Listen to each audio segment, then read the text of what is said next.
So, hello mga loves! Welcome back to my channel. Excuse my my kuko. So, ayan.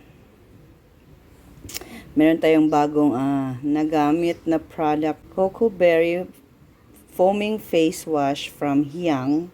Ito yung recently ginagamit ko. I like this because meron na siyang bang dyan. Parang brush. So, tanggalin muna natin mga lansa. Ayan. Oops! So, ganyan yung cup. And then, ganito yung brush. And if you pump it, dito lang, i-press mo dito. Lalabas yan siya dyan. Hindi naman everyday ako gumagamit ng brush. Kasi hindi naman advisable yun. So, kung mag-exfoliate lang ako, doon na ako gagamit ng brush. So, in a week, nasa 2 beses lang. Minsan, once lang. And napansin ko na pag ginagamit ko ito mga loves, lumalabas yung oil, natural oil ng aking face dahil ako po ay, sa mga hindi nakakaalam, ako po ay normal to dry skin. Usually dry yung aking skin.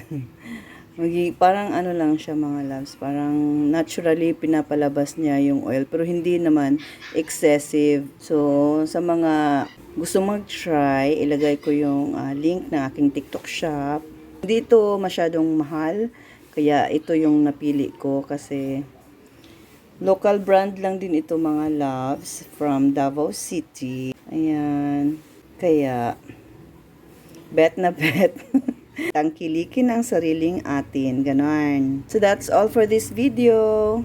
So thank you all so much for watching. See you all in my next one. Be blessed and be a blessing to others. Bye bye bye. Mama.